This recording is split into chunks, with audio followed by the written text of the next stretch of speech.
तेरा हूँ यीशु मैं तेरा हूँ, तेरा हूँ यीशु मैं तेरा हूँ। हर रोज क्या तेरी कुदरत, तेरा हूँ यीशु मैं तेरा हूँ। हर रोज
सारी सृष्टि के रक्षक तुम्ही हो,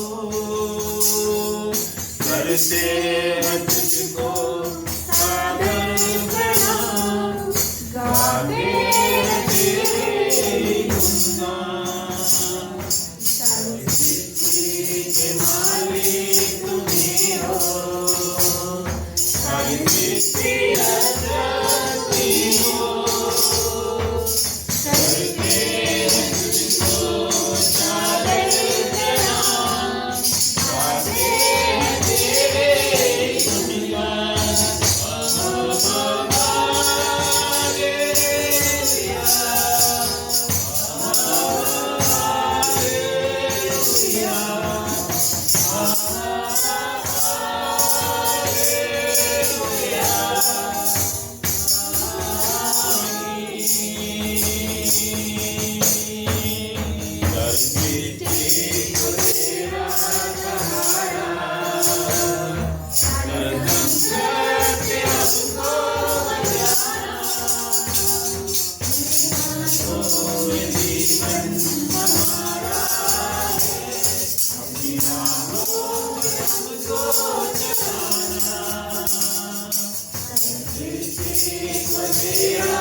जाग जरा दुल्हन दूल्हा ये तो आ रहा है, ख्वाबों की नींद में न सोना, ख्वाबों की नींद में न सोना, दुनिया की भीड़ में न खोना। जाग जरा दुल्हन यीशु आ रहा है, जाग जरा दुल्हन यीशु आ रहा है। सपनों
परमेश्वर की आशीष है, इसको हम बहुत गौर से सुनेंगे। और परमेश्वर ने आज विशेष करके जो है ना, आज हमें जो 2025 में हमने प्रवेश किया है उसके लिए वचन दे रहा है।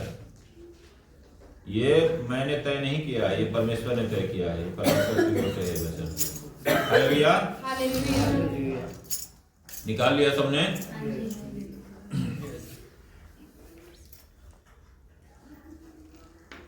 पेज नंबर 870 है। ये जो वचन है ये पुनर्निर्माण के विषय में है। हालेलुया। हम सब जानते हैं कि बीते समय में हमारे क्या क्या सपने थे, क्या क्या हमने सोचे सेवा के विषय में और चीजों के विषय में, बहुत सारी बातें हमने सोचे। लेकिन मैं एक बात बोलना चाहता हूं कि वो पूरा क्यों नहीं हो पाया, क्योंकि वो प्रभु की ओर से हमारे लिए नहीं था। प्रभु जो देगा वो उत्तम देगा। क्या आप विश्वास करते हैं इस बात में? या किसी को संदेह है इसमें? देखो क्या है ना, मैं कितने बार पहले उदाहरण दिया करता था कि एक बच्चा ना, उसको खांसी जुकाम निमोनिया हो गया है, उसका इलाज चल रहा है कि ताकि वो पूरी तरह से चंगा हो जाए। और वो बच्चा जो है ना, उसको तो इतनी समझ नहीं है, वो तो बस अभी वर्तमान को देख रहा है। वो जो है ना आइसक्रीम के लिए जिद कर रहा है, वो रो रहा है, पीट रहा है, अपने हाथ पांव पटक रहा है। आप मुझे बताइए कि हम में से कोई भी माँ बाप होगा तो क्या उसको आइसक्रीम देगा उस स्थिति में? लेकिन क्या हम देना नहीं चाहते? क्या हम इसलिए नहीं दे रहे हैं कि हम देना नहीं चाहते हैं, या इसलिए नहीं देना चाहते हैं कि आइसक्रीम उसके लिए अभी जहर है? जब वो ठीक हो जाएगा, चंगा हो जाएगा, तो हम आइसक्रीम भी देंगे और बहुत सारा आइसक्रीम देंगे। तो बहुत सारी चीजें हैं जो हमारे जीवन में हमने चाहा लेकिन वो हमें नहीं मिला। शायद परमेश्वर उस समय उचित समय नहीं समझता था हमारे लिए। जब वो उचित समय आएगा हमारे जीवन में तो जरूर देगा, और उससे उत्तम देगा, क्योंकि वो उत्तम ही देता है हमेशा। तो ये परमेश्वर के जो है ना आज एक वादा है हमारे लिए, लेकिन हमें भी अपने वायदों को याद रखना है कि हमने क्या क्या वायदे किए हैं परमेश्वर से, और कौन से वैसे ऐसे वायदे थे जो हमने किए और हम भूल गए, हमें याद भी नहीं रहा, हमने उसको कुछ भी नहीं समझा, कोई महत्व नहीं दिया। लेकिन याद रखिए, परमेश्वर हमारे जैसे वो हमारे छोटे से छोटे चीजों का ध्यान रखता है ना, जिसको हम महत्व ही नहीं देते बिल्कुल, उन चीजों को भी वो महत्व देते हैं। वैसे ही हमने क्या वादा किया था ना, वो भी वो याद रखते हैं, और वो रास्ता देखते रहते हैं कि अब हमारे बच्चे को ना अभी याद नहीं है, लेकिन वो कल याद करेगा, कल याद आएगा उसको, और फिर वो अपने वादे को पूरा करेगा। और जब वो हमारी तरफ फिरेगा तो मैं फिर क्या करूंगा? आशीष का झरना खोल दूंगा उसकी तरफ। आमीन। तो ये है, यहां पर जो टाइटल है वो है यरूशलेम का पुनः निर्माण। हालेलुया। यरूशलेम कोई जगह नहीं है, यरूशलेम हम हैं जहां प्रभु जन्म लेते हैं। हालेलुया। यहां पर क्या कर रहा है वचन कि यहोवा यूं कहता है, अपनी प्रसन्नता के समय मैंने तेरी सुन ली, उद्धार करने के दिन मैंने तेरी सहायता की है। मैं तेरी रक्षा करके तुझे लोगों के लिए एक वाचा ठहराऊंगा, ताकि देश को स्थिर करे और उजड़े हुए स्थानों को उनके अधिकारियों के हाथ में दे दे। आप समझ पा रहे हैं? इस वचन को समझ पा रहे हैं? देखिए, अगर मैं एक्सप्लेन करूंगा एक एक वचन को तो बहुत लंबा चला जाएगा, इसलिए मैं चाहता हूं ना कि हम इस वचन को समझने का कोशिश करें थोड़े में। यहोवा यूं कहता है, अपनी प्रसन्नता के समय मैंने तेरी सुन ली, उद्धार करने के दिन मैंने तेरी सहायता की है। मैं तेरी रक्षा करके तुझे लोगों के लिए एक वाचा ठहराऊंगा, ताकि देश को स्थिर करे और उजड़े हुए स्थानों को उनके अधिकारियों के हाथ में दे दे। किस समय परमेश्वर सुनते हैं? प्रसन्नता कठिनता के समय में। और सहायता कब करते हैं? उद्धार करने के दिन में। जब हम मुसीबत में होते हैं तब वो सहायता करते हैं, क्योंकि तभी हमें सहायता की जरूरत होती भी है। और क्या कर रहा है कि मैं तेरी रक्षा करके तुझे लोगों के लिए एक वाचा ठहराऊंगा।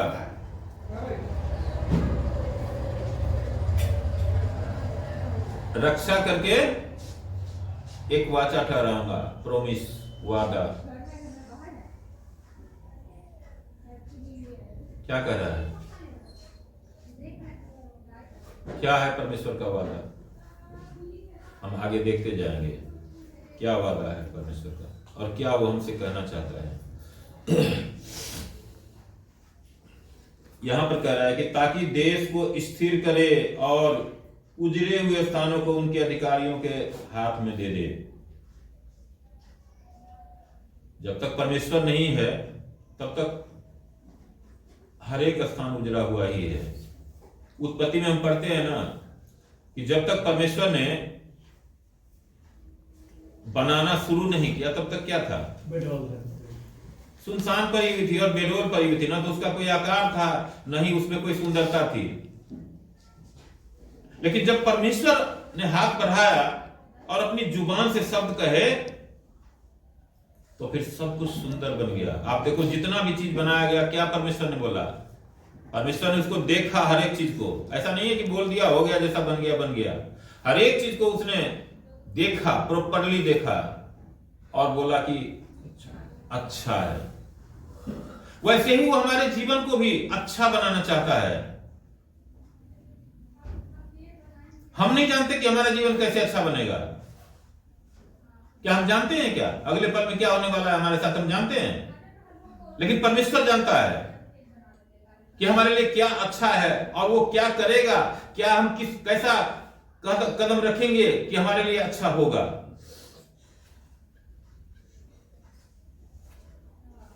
हालेलुया। हालेलुया। और बंदियों से कहे, बंदीगिरी से निकल जाओ। क्या कर रहा है? और बंदियों से कहे, बंदीगिरी से निकल आओ, और जो अंधियारे में है उनसे कहे अपने आप को दिखलाओ। वे मार्गों के किनारे किनारे पेट भरने पाएंगे, सब मुंडे टीलों पर भी उनको चराई मिलेगी। ये सारी आशीषें हैं, आप इसको समझिए। अगर आप इसको समझने का कोशिश करेंगे तो इसका मतलब है कि आप इसको ग्रहण कर रहे हैं। हालेलुया। हालेलुया। क्या कर रहा है कि और बंदियों से कहे कि बंदीगृह से निकल आओ। कौन है बंदी? प्रभु ने किसको सुसमाचार सुनाने के लिए बोला था?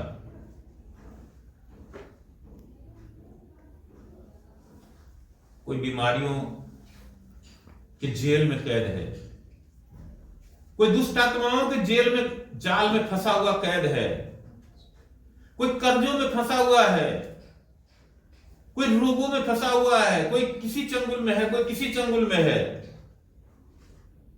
उसके लिए कह रहा है। परमेश्वर जब कहते हैं तो हो जाता है। वही अधिकार उसने हमें से हर एक को दिए हैं।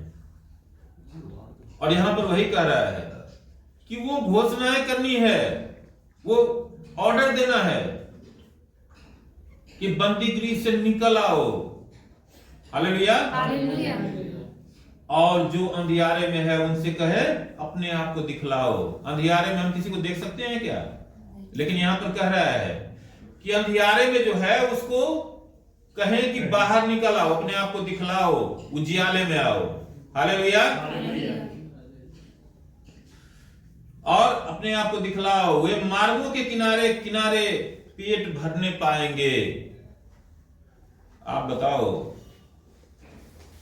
मार्गों के किनारे क्या पेट भरेंगे, क्या खाएंगे?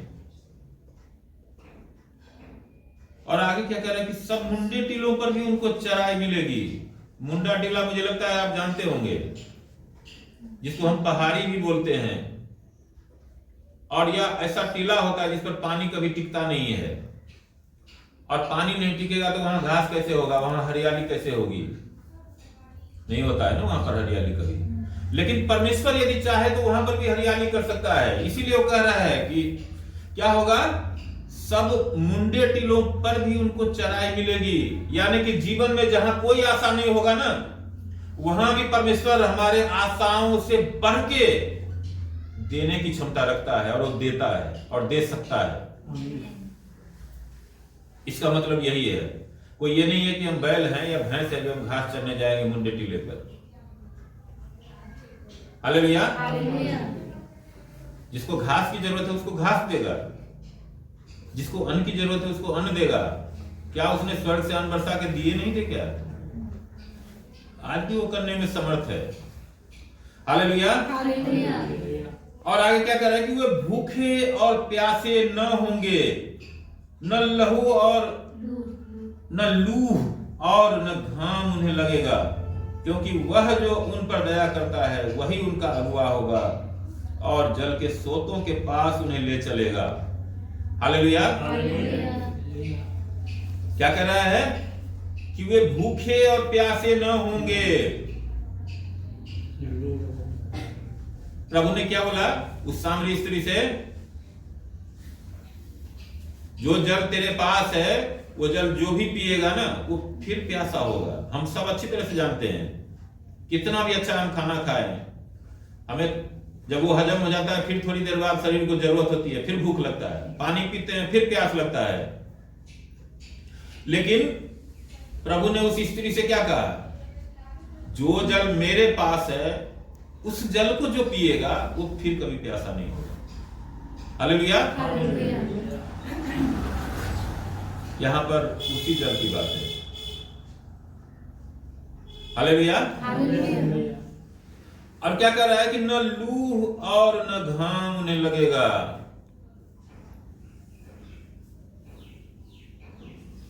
हम बार बार जिक्र करते हैं कि अगर परमेश्वर हमारा रक्षक है तो चाहे आग की बरसात हो जाए ना, वहां पर भी हम बचाए जाएंगे और हमारे एक रुएं भी जलेंगे नहीं। परमेश्वर नहीं जलने देगा, क्योंकि उसका वादा है कि वो अपने स्वर्गदूतों को तेरे निमित्त आज्ञा देगा। भजन संहिता 91 में हम पढ़ते हैं ना कि वो तुझे हाथों हाथ उठा लेंगे, वो अपने पंखों की आड़ में लेंगे कि तुझे कोई ठेस न लगे, तुझे कोई चोट न लगे, कोई तीरों से हानि ना हो, कोई धूप से हानि ना हो, कोई चांदनी से हानि ना हो।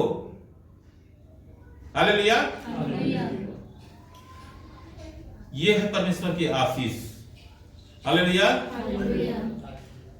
और क्या कर रहा है कि क्योंकि वह जो उन पर दया करता है वही उनका अगुआ होगा और जल के सोतों के पास उन्हें ले चलेगा। हालेलुया। जो उन पर दया करता है, यानी कि परमेश्वर, जब परमेश्वर दया करता है तो क्या करता है? अपने अगुवाई में चलाता है मनुष्य को, मनुष्य ही नहीं पशु पक्षी को। आप देखो, जो जब इसहाक को बलिदान करने के लिए गया था अब्राहम, वहां पर वो भेड़ कहां से आया था? कोई खरीद के तो वहां नहीं भेजा था, किसने भेजा था? उसी परमेश्वर ने भेजा था, क्योंकि परमेश्वर उसका समर्पण देखना चाहता था कि वो क्या कर सकता है प्रभु के लिए। तो प्रभु ने देखा, वो विश्वास योग्य, हम पूरे बाइबल में पढ़ते हैं ना कि अब्राहम ने परमेश्वर का विश्वास किया और ये उसके लिए धार्मिकता गिनी गई। एक धार्मिकता नहीं है, लेकिन ये कितनी बड़ी बात है कि आप सोचिए कि एक बंदे को 90 साल में एक बेटा होता है, यही असंभव था। और उसके बाद परमेश्वर कहता है कि तू उसको ले जा मरी पहाड़ पर और वहां पर इसको बलि कर मेरे लिए, और वो रुकता नहीं है। बताइए ऐसा विश्वास योग कौन होगा? ये जो विश्वास योग्यता है ना, उसी के बदले में परमेश्वर उसको आशीष देता है और आशीष का पिता ठहराता है। केवल आशीष नहीं देता है, आशीष का पिता ठहराता है। Door of blessings. हालेलुया।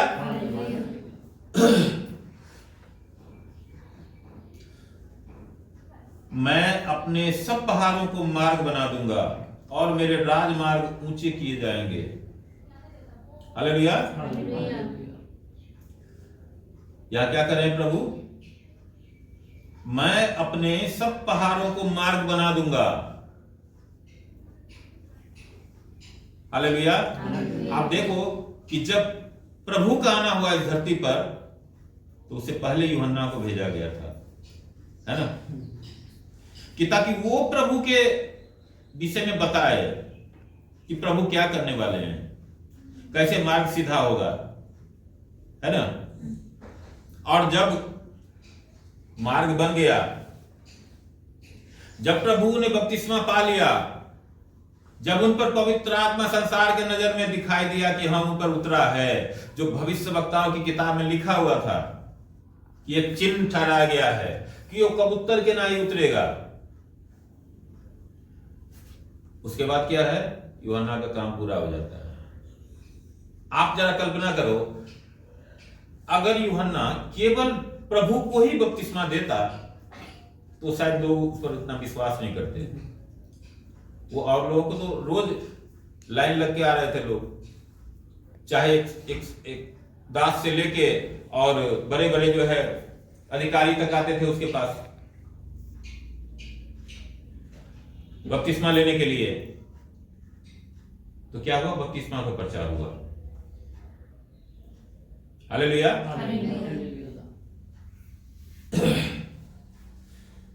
इसी तरह से प्रभु हमारे लिए भी रास्ते बनाता चला जाएगा। आमीन।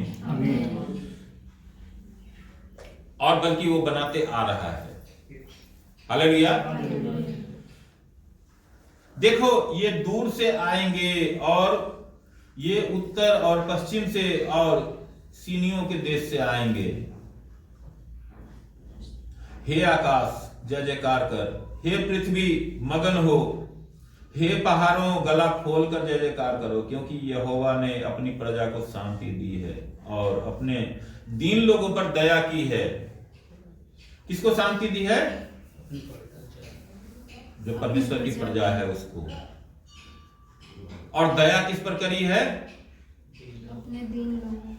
देखो, इसके हर एक शब्द में हम केवल पढ़ते चले जाएंगे नहीं, ये कोई उपन्यास नहीं है, ये परमेश्वर का वचन है। इसके एक एक बिंदु का भी महत्व है। दया किस पर करी जाती है? दीन लोगों पर। आप कल्पना करो कि मान लो हमारा किसी से लड़ाई हो गया, प्रभु न करे ऐसा हो, लेकिन मान लो कभी हो गया हो। पहले बहुत बार हम लोग लड़ाई करते आ रहे थे। मान लो हमारे हाथ में जो है पिस्टल है, ठीक है, मैं तलवार नहीं कहूंगा, वो जमाना गया, पिस्टल है, और सामने वाले पर हमने तान रखा है कि अब इसको बस उड़ा ही देना है, और वो भी जो है हमारे ऊपर ऐसे थप्पड़ उठाए, तो क्या हम करेंगे? छोड़ देंगे उसको? आप कल्पना करो, क्या गोली मारना बंद कर देगा कोई? कब बंद करेगा? जब हम सरेंडर हो जाएंगे, है ना। सीमा पर जो लड़ते हैं सिपाही, वहां पर एक तरीका है। अगर सामने वाले सिपाही को अपने जान को बचाना है तो क्या करता है? घुटनों पे आके और हाथ खड़ा कर लेता है। मतलब मेरे हाथ में कुछ है नहीं हथियार, अब मैं घुटनों पे आ गया हूं, तेरे आगे नतमस्तक हूं। ऐसे ही जब हम दीन हो जाते हैं ना, तब तो उसकी दया आनी शुरू होती है। हालेलुया।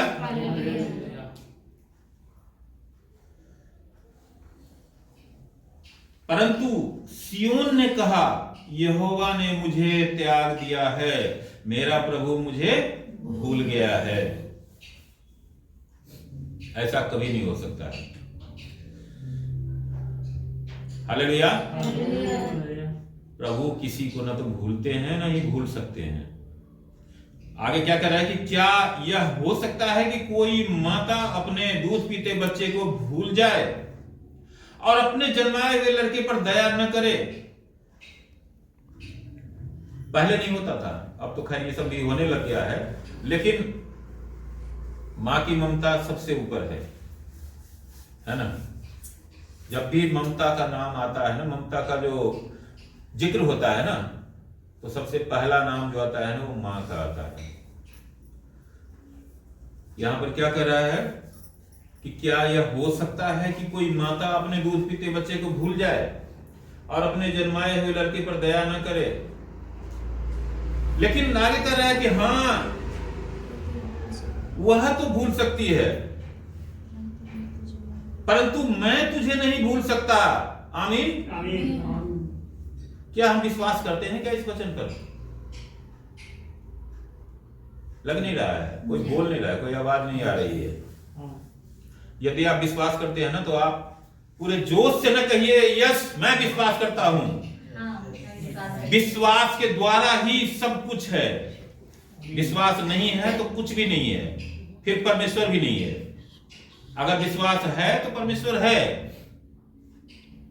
हालेलुया। इसलिए बोलिए, आप भी अपना काम करिए कि ताकि आपको नींद नहीं आए। हालेलुया। क्या कह रहे, कितनी बड़ी आशीष है कि देखो एक मां जो ममता की सबसे बड़ी मूर्ति मानी जाती है, लेकिन वो मां भी अपने दूध पीते बच्चे को भूल सकती है, लेकिन मैं तुझे कभी नहीं भूलूंगा। ये वादा है उस परमेश्वर का कि वो कभी नहीं भूलेगा।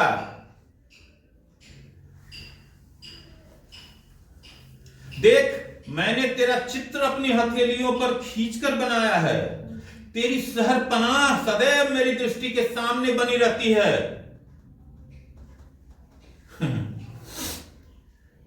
जिसने हमारा फोटो ही अपने हाथ पर बना रखा है, वही खोद करके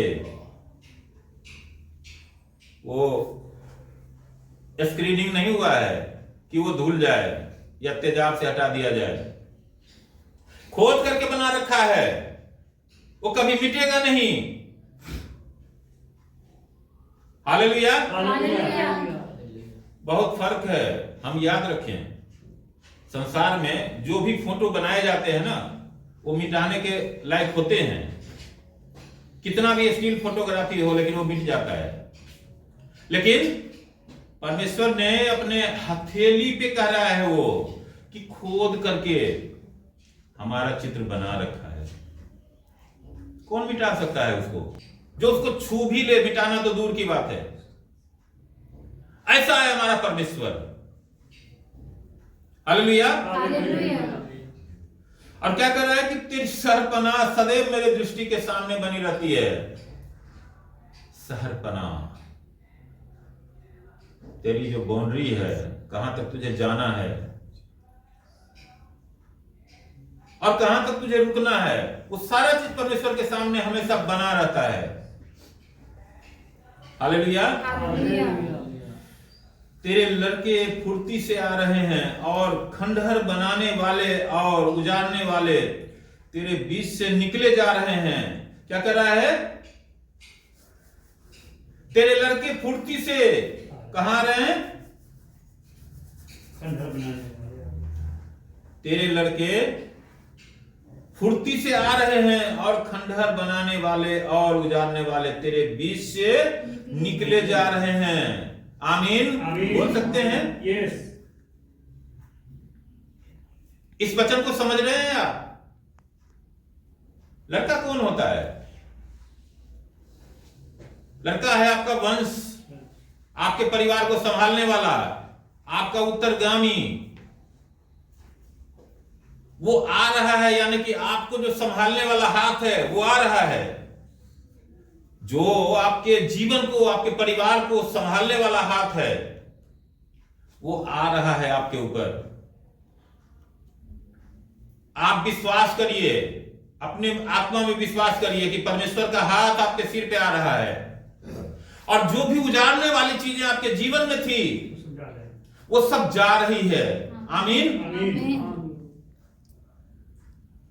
हालेलुया। हालेलुया। वही कह रहा है ये वचन। अपनी आंखें उठाकर चारों ओर देख, वे सब के सब इकट्ठे होकर तेरे पास आ रहे हैं। यहोवा की यह वाणी है कि मेरे जीवन की शपथ, तू निश्चय उन सबों को गहने के समान पहन लेगी। तू दुल्हन के समान अपने शरीर में उन सबको बांध लेगी। ये जितने भी आशीष की बातें अभी इस वचन में कहे गए हैं, ये उनके विषय में कह रहा है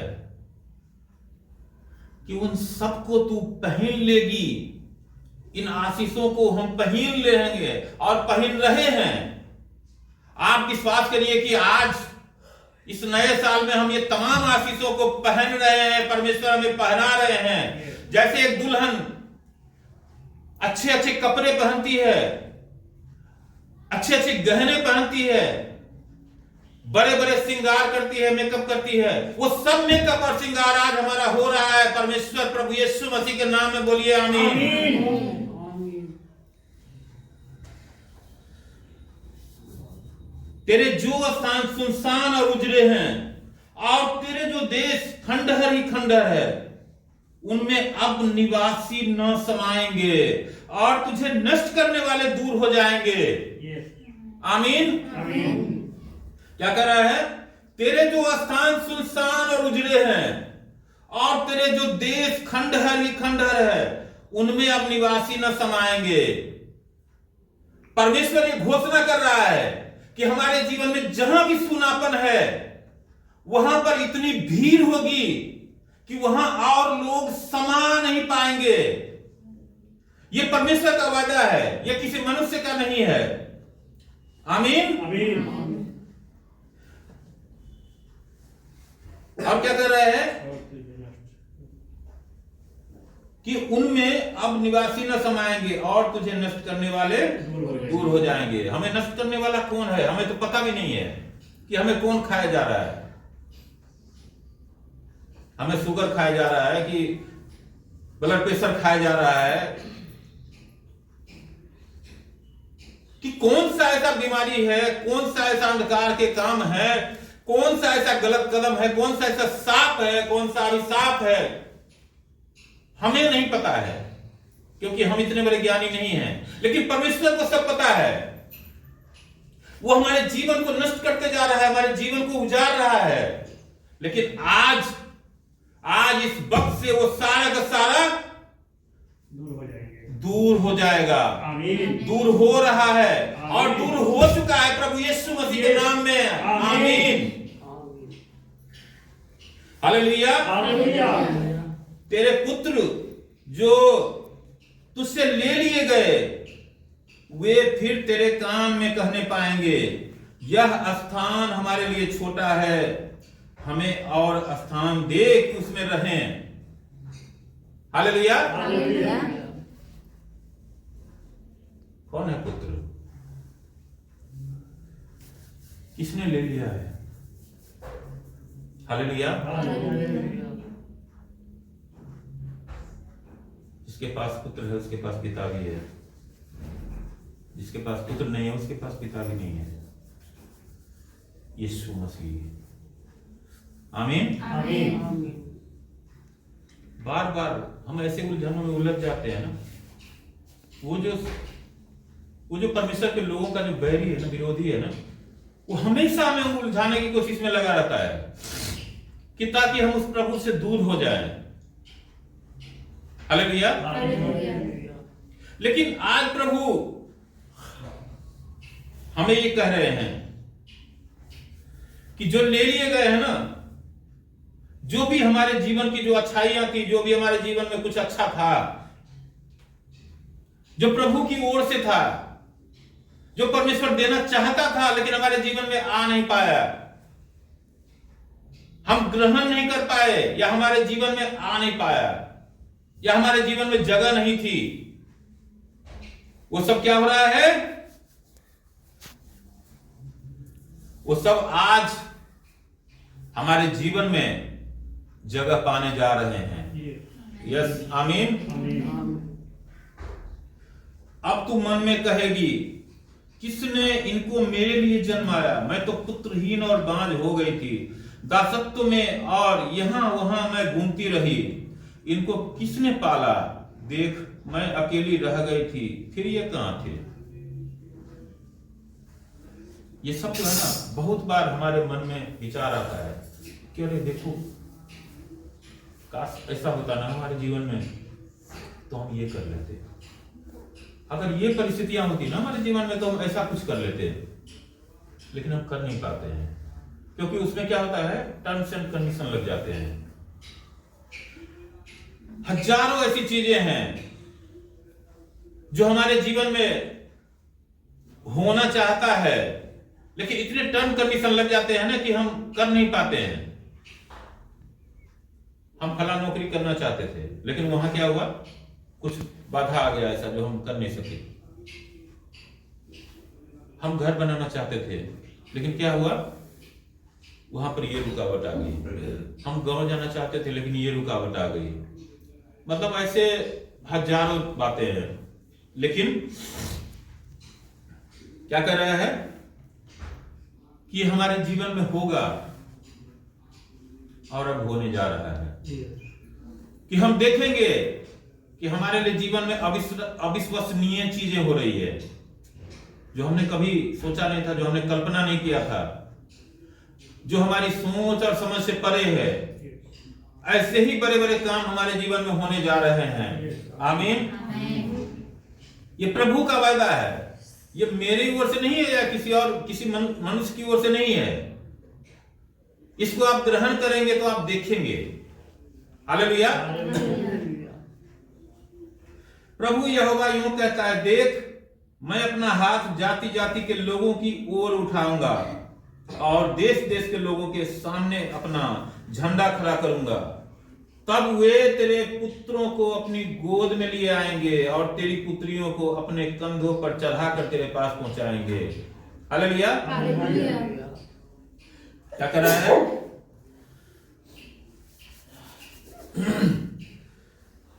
प्रभु यहोवा यूं कहता है। कौन कह रहा है? प्रभु यहोवा। देख मैं अपना हाथ जाति जाति के लोगों की ओर उठाऊंगा और देश देश के लोगों के सामने अपना झंडा खड़ा करूंगा। तब वे तेरे पुत्रों को अपनी गोद में लिए आएंगे और तेरी पुत्रियों को अपने कंधों पर चढ़ाकर तेरे पास पहुंचाएंगे। आपको याद है एक समय में हम कैसे कुछ बच्चों को अपने कंधों पर लिए घूमते थे? हालेलुया। मैं नाम नहीं लूंगा किसी का भी। क्यों लिए फिरते थे? क्योंकि हम उनसे प्रेम करते थे। हमें उनसे कुछ चाहिए था नहीं। हमने कोई स्वार्थ बस किसी को कंधे पे नहीं उठाया। लेकिन जब हमारे बच्चों की बारी आती है तो क्या होता है? हमारे बच्चे तुच्छ गिने जाते हैं। हालेलुया। हालेलुया। लेकिन यहां परमेश्वर का वचन कह रहा है कि क्या होगा? तेरे बेटे और बेटियों को लोग कंधे पर चढ़ाकर घुमाएंगे और लेके आएंगे तेरे पास। हालेलुया। हालेलुया। ये सब होने जा रहा है। आप विश्वास करिए, ये वचन परमेश्वर की ओर से है और ये सच्चा है। हालेलुया। हालेलुया। और क्या कह रहा है कि राजा तेरे बच्चों के निज सेवक और उनकी रानियां दूध पिलाने के लिए तेरी धाइयां होगी। वे अपनी नाक भूमि पर रगड़ कर तुझे दंडवत करेंगे और तेरे पांव की धूल चाटेंगे। तब तू यह जान लेगी कि मैं ही यहोवा हूं। मेरी बात जोहने वाले कभी लज्जित ना होंगे। क्या आप विश्वास करते हैं कि राजा परमेश्वर के लोगों के आगे नाक रगड़ेंगे? मुझे लग रहा है कि यहाँ तकरीबन सभी हैं। मैं भी हूँ थोड़ा बहुत, ऐसा नहीं है कि मैं नहीं हूँ। मीडिया में तो हम सभी रहते हैं। क्या आप देखते हैं कि प्रभु के बड़े बड़े जो दास, मतलब जो बड़े तो नहीं होना चाहिए, लेकिन प्रभु के जो प्रिय दास हैं, आप देखो पॉल दिनाकरन हैं या बहुत से हैं, मैं कितने का नाम उतना का तो नाम भी नहीं जानता हूँ। उनके आगे जो देश देश के राजा हैं वो जाते हैं ना प्रार्थना करवाने के लिए। उनको क्या करते हैं? नमस्कार नहीं करते हैं क्या? क्यों करते हैं? क्या वो तो खुद ही राजा है, धन संपत्ति पावर सब कुछ है उनके पास, वो क्यों जाते हैं उनके पास? क्योंकि उनको पता है ये परमेश्वर का दास है, इसके जुबान में सामर्थ्य है, परमेश्वर ने इसको आशीषों का वारिस ठहरा रखा है। प्रभु ने बोला नहीं है क्या कि तुम जिसको आशीष दो उस पर आशीष ठहरेगी, और जिसको तुम साफ दो वो नहीं है। अगर आशीष हम दे सकते हैं तो क्या साफ हमारे देने से नहीं हो जाएगा? लेकिन हमें देना नहीं है साफ। परमेश्वर हमें इसकी इजाजत नहीं देते हैं कि हम किसी को साफ दें। उसने बोला नहीं है क्या, जो कुछ भी तुम पृथ्वी पर बंधोगे वो स्वर्ग में बंधेगा, और जो तुम पृथ्वी पर खोलोगे स्वर्ग में भी खुलेगा। जिनके तुम माफ करो वो माफ किए जाएंगे, जिनके तुम रखो वो रखे जाएंगे। हालेलुया। ये परमेश्वर का वायदा है।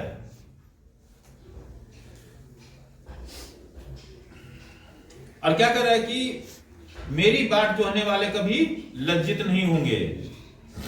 ये बार बार परमेश्वर का वायदा है कि जो भी परमेश्वर की बाट जोहेंगे वो कभी भी शर्मिंदा नहीं होंगे, कभी भी लज्जित नहीं होंगे। हालेलुया। और क्या कह रहा है कि क्या वीर के हाथ से शिकार छीना जा सकता है? क्या दुष्ट के बंदी छुड़ाए जा सकते हैं? ये सवाल है हमारे लिए। हमें लगता है कि कोई बहुत वीर है, महावीर है, और उसके चंगुल में कोई है, तो क्या उसे कोई छीन सकता है क्या? क्योंकि वो तो ऑलरेडी वीर है, परमेश्वर ने उसको सामर्थ्य दी है।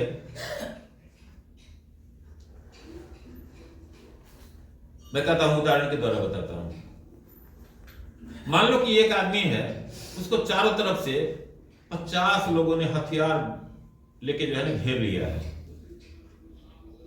वहां 1 2 4 5 कोई आदमी जाके उसको छुड़ा सकता है क्या? उसे बलपूर्वक नहीं छुड़ा सकता ना, क्योंकि वो तो हथियार लेके है। लेकिन और क्या कह रहे हैं कि क्या दुष्ट के बंदी छुड़ाए जा सकते हैं? हम जानते हैं कि जिसको दुष्ट का बंदी का क्या मतलब है, जिसको जानबूझ के मान लो फंसाया जा रहा है।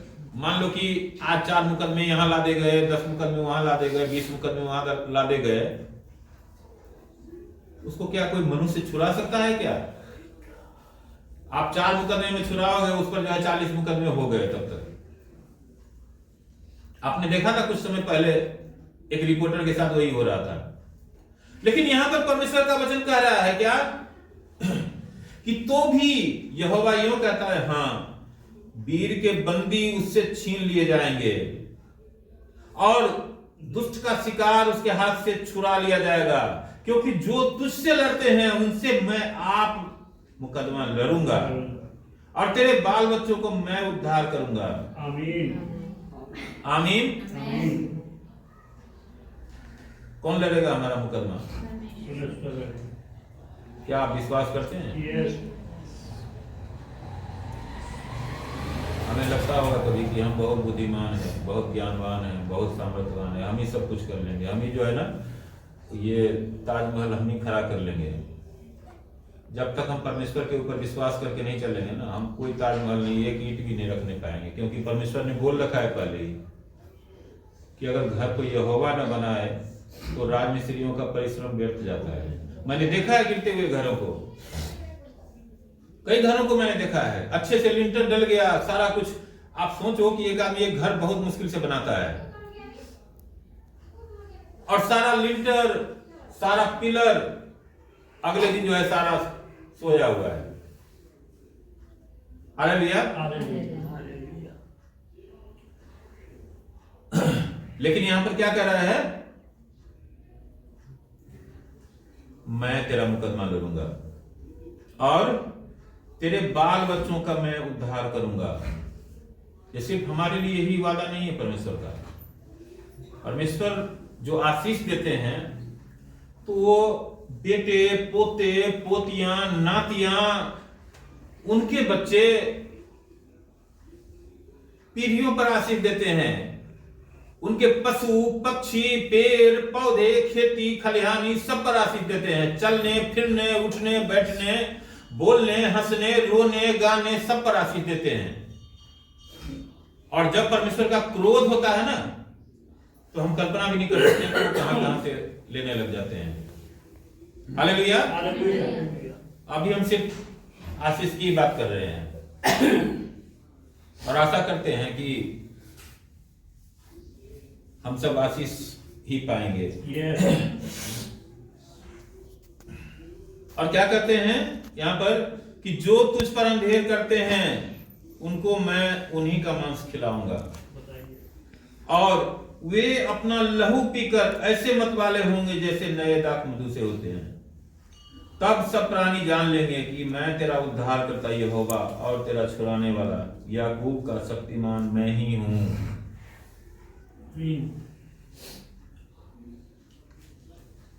पता नहीं हमने कितना देखा है, नहीं देखा है इन बातों को, इन जो वायदों को,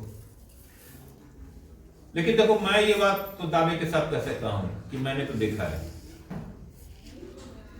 अब तक के जीवन में ना अगर मैं बोलने लग जाऊं तो सैकड़ों गवाहियां मैं दे सकता हूं जो उस परमेश्वर ने दिखाया है कि कैसे जिन लोगों ने मुझे सताया, जिन लोगों ने मेरे आंखों में आंसू लाए, मैंने उनको कुछ नहीं कहा क्योंकि मैं कमजोर था, मैं कुछ कर नहीं सकता था, उनका कुछ बिगाड़ नहीं सकता था। लेकिन परमेश्वर ने बकायदा मुझे बुला के वहां बैठा के दिखाया कि देख, मेरा कुछ काम नहीं था, वहां पर कोई मतलब नहीं था, लेकिन परमेश्वर पहले से बिठा के रखा था कि अब तुझे असली सीन दिखाऊंगा। एक बार नहीं, सैकड़ों बार हुआ है।